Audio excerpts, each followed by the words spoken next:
하도록 하겠습니다. 네, 안녕하십니까. 반갑습니다. 임태환입니다. 저는 1998년도 소위 그 한국 IMF 때 인도를 나왔습니다. 처음 그 콜카타 웨스트벵갈 할디아라는 지역에 그 대림산업이 석유화학 프로젝트를 수주한 게 있어서 그 당시 그 현장 그 회계 책임자로 나와가지고 콜카타로 처음 인도 땅을 밟게 됐습니다. 그러고 나서 한 2년 후에 인도가 아무래도 페이먼트 관계라든지 텍스 문제가 좀 쉽지 않아서 그 미결 사항이 있어서 뉴델리 지점으로 발령이 나서 그 후부터 뉴델리 지점에서 있었고요. 그 후 또 프로젝트가 신규 프로젝트가 생기다 보니까 그거마저 하다 보니까는 한 11년 이상 훌쩍 지났습니다. 제가 떠날 때 제 주재원으로서 저같이 이렇게 스트레이트로 11년 이상 있는 사람이 없는 것 같아서 제 기록을 좀 깨보라고 그러고 갔는데 어느 분이 지금 깼는지는 모르겠습니다. 그 이후에 이제 제 개인 비즈니스를 2009년 10월에 브릭스 인디아라는 회사를 설립해서 지금까지 유지해 오고 있습니다. 감사합니다. 예, 감사합니다. 그럼 지금부터 패널님의 발표를 시작하겠습니다. 먼저 인도 주재원으로 오셔가지고 그 현재 사업에 이르기까지 오신 그 인도 생활 22년의 노하우를 갖고 계신 브릭스 인디아의 임태현 사장님을 뜨거운 박수로 모시겠습니다. 안녕하십니까. 방금 소개받은 브릭스 인디아 임태환입니다. 말이 22년인지 저도 그 직장 생활 하다가 제 비즈니스 시작한 지는 10년째지만 비즈니스가 지금 뭐 제가 성공하고 그런 상황은 아니었고요. 저희 회사는 그 무역회사로서 이제 브릭스 인디아를 제가 2009년 10월에 창립해가지고 현재까지 오고 있습니다만 주 품목은 그 한국 식품을 제가 직수입해서 현지에서 도소매를 하고 있습니다. 그리고 이제 온라인 아마존 온라인이라든지 제 이제 개인 그 코리안샵이라고 그 이커머스 쪽으로도 이제 제가 온라인 판매도 하고 있습니다. 인도에서 이제 그 수입을 하려 그러면 어느 분야나 마찬가지지만은 기본적으로 그 수출입 라이센스가 있어야 되는데요. 이제 식품을 하다 보니까는 그 파사이에서 나오는 그 식품 수입 라이센스를 별도로 가져야 됩니다. 그거는 수입만 하는 경우도 있고 도매, 소매 이렇게 이제 라이센스가 종류별로 나눠져 있습니다. 저희는 멀티 라이센스를 가지고 있고요. 이거는 비단 그 식품뿐만 아니라 제가 듣기로도 술 같은 경우도 수입하는 업자 따로 있고 또 유통하는 업자 따로 있고 그 라이센스들이 다 다르고 각 분야마다 다르기 때문에 본인들이 그 비즈니스를 하려 그러면 그런 분야를 우선 좀 확인하는 것도 필요할 것 같습니다. 설립 초기에 이제 무엇을 할까 굉장히 고민을 많이 했습니다. 그렇지만 이제 건설업에 제가 30년 경력이지만은 엔지니어는 아니고 파이낸싱 어카운트 쪽이다 보니까 전기라든지 뭐 기계 이런 쪽은 사실 전혀 모르겠고요. 더하기 빼기는 할 수 있어서 제가 이제 그 무역 쪽에서도 이제 특히 그 식품 쪽에 좀 관심을 가졌는데요. 세계적으로 볼 때 이제 김이라는 게 그 다른 나라에서는 많이 안 나오고 그 중국, 일본 정도이기 때문에 우선 아이템에서 세계적으로 좀 경쟁력이랄까 좀 경쟁이 덜 되는 걸 찾다 보니까 김에 대해서 관심이 많았고 인도인이 뭐 김에 대해서는 안 먹더라고요. 그래서 김에 좀 관심을 갖고 많이 시작을 했습니다. 근데 초기에는 김이라는 걸 저도 몰랐지만 유통기한이 많이 남았음에도 불구하고 그 날씨가 더우니까 산패돼가지고 좀 버리기도 하고 그렇게 해왔습니다.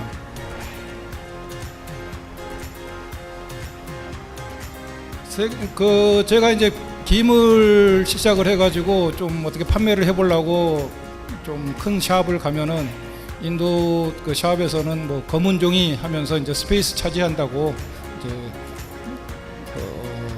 받지도 않고 그냥 반려되고 이제 그런 어려움도 좀 있었고요. 그다음에 이제 유통기한 아까 말씀드린 대로 이제 그 산패되는 이제 그런 어려움도 좀 있었고, 식품은 재고 관리가 이제 무엇보다도 좀 어려웠던 것 같습니다. 제가 그 유통기한이 남아 있다 그래도 그 된장 같은 경우는 그 색깔이 변해가지고 맛은 변함이 없는데도 색깔이 좀 이렇게 쉽게 변하다 보니까는 그렇게 되면 이제 소비자들이 좀 외면을 하고 그런 면이 있었습니다. 뭐 가격적인 면에서도 보면은 그 저는 박리담회를 하겠다고 좀 저렴하게 서프라이를 해도 이 소매나 도매 쪽에서는 그 제가 제시한 가격보다도 이상으로 판매를 해가지고 제 의도와는 다른 경우도 있었고, 또 인근 나라에서 이제 텍스 없이 또 들어와가지고 가격을 조금 흐려놓는 그런 어려움도 있었고요. 뭐 재고 부담이 아무래도 그 유통업이니까 제일 그게 부담스러웠습니다. 보관도 쉽지는 않았죠. 뭐 창고에 한 번은 쥐가 있어가지고 그 쥐를 잡기 위해서 아주 그 많은 스트레스를 좀 받은 적도 있습니다. 이런저런 뭐 크고 작은 그 과정을 거치면서 뭐 지금까지 해오고 있습니다만, 다른 것보다도 이제 2년 전부터는 제가 그 통관이 좀 쉽지가 않았습니다. 인도가. 그래서 2년 전부터는 제가 식품 가짓수를 좀 줄이고, 지금은 주식회사 삼양식품의 그 불닭 라면하고 주식회사 광천김에 이제 김을 위주로 그 컨테이너로 수입해서 여기서 도소매 이제 유통을 하고 있습니다. 인도인이 처음에 이제 시작할 때 김에 관심이 많아가지고 인도인이 뭐 한 5년 후면은 김을 먹겠지 하고 시작을 했는데 10년이 지난 지금도 많이는 안 먹고 뭐 조금씩 늘어가고 있습니다. 앞으로 한 5년 후에도 안 먹으면 저는 한국으로 돌아가야 될 것 같습니다.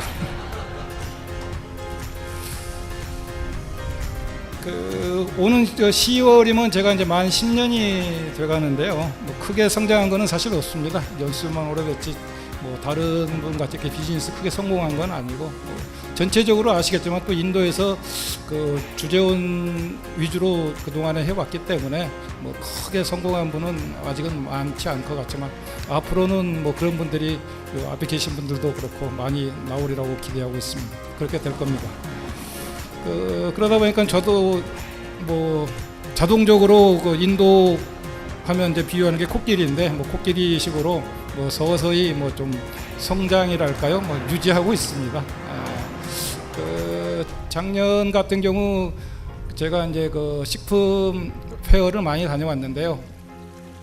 베트남, 말레이시아도 좀 그 바이어로서 초청받아서 좀 다녀왔고, 또 한국은 물론 뭐 여러 차례 많이 다녀왔습니다. 그리고 홍콩 그 투자국에서도 초청이 있어서 홍콩 엑스포도 제가 좀 참여했었고, 이런 부분들이 그나마 이제 저한테 그 식품을 한다는 게 조금 알려져서 이런 기회가 된 거 아닌가, 이런 부분도 하나의 그 성장의 한 편이 아닌가, 나름대로 그렇게 위안하고 있습니다. 또 한편으로는 그 식품 처음에는 초창기에는 이제 LCL로 해가지고 일부만 조금씩 이제 가져오는 이제 그런 상황이었지만은 삼양하고 이제 광천김 좀 하면서 조금씩 이제 늘고, 또 20피트 컨테이너로 이제 오다가 지금 같은 경우는 그 삼양 불닭 같은 경우는 이제 40피트 컨테이너로 뭐 제가 좀 받아서 유통을 시키고 있는 입장입니다. 뭐 아직은 그 다른 분야에 비해서 뭐 건설이든지 이런 분야에 비해서 이제 금액 단위는 많지 않지만 제 나름대로 열심히 하고 있습니다.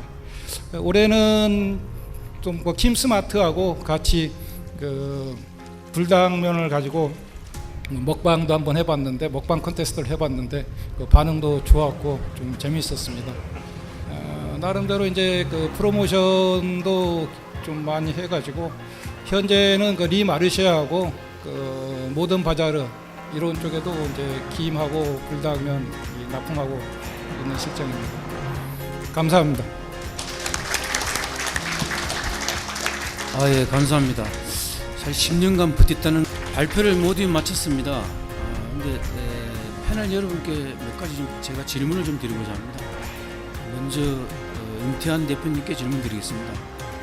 인도가 식품이 상당히 그 수입이 까다롭고 여러 가지 어려움이 많았으리라 생각됩니다만, 특히 그 브릭사인데 수입한 식품들이 소비자가 그 한국인, 뭐 중국인, 일본인 이런 대상인지, 아니면 인도인도 계시다면 몇 프로 정도 계시는지 한 가지 하고요. 그다음에 인도 22년의 그 베테랑으로서 그 한국분에게 꼭 이런 거는 한번 얘기하고 싶다는 게 있다면 한번 듣고 싶습니다. 네, 판매 대상은 제가 그 도매 위주로 하다 보니까 사실은 실소비자가 어느 분인지는 이제 많이는 모르겠지만, 제가 납품 자체로 보면은 한국하고 한국 식품은 10%밖에 안 되고요. 90%가 그 인도인 상대입니다. 물론 거기 동북부 쪽도 뭐 한 20% 정도는 현재 포함된 상태로 제가 알고 있고요. 뭐 현재 일본이나 그 중국 그 인들도 많이 들어오고, 또 일본 식당도 많이 최근에 늘고 있는 거로 제가 이제 보고 있어서, 좀 더 한국 식품이 좀 한국인이나 아니면 일본인, 중국인한테 좀 더 소비가 되지 않을까 생각을 하고 있습니다. 두 번째 질문이 어려웠던 거하고 뭐 좀 남기고 싶은 이야기인데요. 어려웠던 거는 제가 이제 식품을 하다 보니까 작년 초에 그 좀 컨테이너가 한 석 대가 한꺼번에 한꺼번에 온 건 아니었는데 순차적으로 왔는데, 여기 통관이 좀 제대로 원활하게 이루어지질 않아가지고 그 석 대가 한꺼번에 좀 몰려 있는 상태가 됐습니다. 그러다 보니까 아무래도 이제 보관료 이런 게 엄청 커가지고, 뭐 솔직히 그때 그 식품을 다 폐기를 해버릴까 그렇게도 생각했습니다. 워낙 보관비가 비싸고 했기 때문에. 또 유통기한도 뭐 라면류 같은 경우는 1개월도 안 남고 어차피 쓰지도 못할 것 같아서 포기를 하려다가, 그래도 또 뭐 일부 건질 수 있는 품목이 있었고, 또 잘못하면 또 그 소위 블랙리스트에 오를 수도 있고 해서 그래도 통관이 좋겠다 싶어서 이제 어렵게 이제 통관한 적이 있습니다. 그게 조금 제가 여러 가지로 좀 어려움을 겪었던 상태고, 뭐 그때 아무래도 조금 이제 손실이 났지만은 뭐 병원 한번 갔다 생각하고, 인도에서는 뭐 잊을 거는 빨리 잊어야 되니까요. 그렇게 이제 자체 위로를 했습니다. 남기고 싶은 거는 제가 조금 곤욕을 한번 치른 적이 있는데요. 제가 전에 다니던 회사에서 그 기사 한 분이 그 인근관계 때문에 법원에 제소를 했는데, 제가 레타를 받고 보니까는 그 제 개인 이름으로 돼 있는 거예요. 그래서 저는 그거를 굉장히 그 방치하고 무시를 했죠. 왜냐, 첫째 그게 회사 이름이 아니고 제 개인 이름이었고, 두 번째 저는 이제 회사를 이미 퇴직했고, 세 번째로는 저는 이제 그 당시 그 대림산업 늘 지점에 있었고, 그 친구는 저기 파니팟이라는 그 지역의 그 저희 프로젝트 현장 소속이었기 때문에 그 조직도 다르고 해서 제가 조금 그 대응을 안 한 편이었는데, 나중에 그게 시간이 좀 지나면서 결국은 형사한테 그 연행이 되는 상황이 발생됐습니다. 그래서 실질적으로 제가 잡혀가다가 좀 지인 도움 받아가지고 돌아온 적이 있는데, 어쨌든 인도에서는 어떤 레타가 되건, 특히 법원에서 온 레타는 꼭 회신을 해야 되지 않는가 하는 걸 그 당시 절실히 느꼈습니다. 그래서 앞으로 여러분들도 좀 그런 면에서는 철저히 좀 해주셨으면 싶고요. 뭐 끝으로 이제 한국인은 제가 항상 이야기하는 게, 한국에서는 100%짜리 프로들이 워낙 많습니다. 그렇기 때문에 사실상 기회가 쉽지 않은데, 인도는 제가 느끼기에는 본인이 70-80% 실력만 있어도 잘 틈새를 찾으면은 기회는 있다고 보기 때문에, 좀 그런 적극적인 자세로 좀 임하면은 살아갈 수 있으리라고 봅니다. 감사합니다. 감사합니다. 인도인이 의외로 그 한국 식품을 많이 이용하는군요. 사실 이것도 하나의 한류가 아닌가 생각합니다. 앞으로 사장님 사업이 더 발전하셔가지고 인도 전역에서 한국 식품을 찾아볼 수 있는 날이 왔으면 좋겠습니다. 다시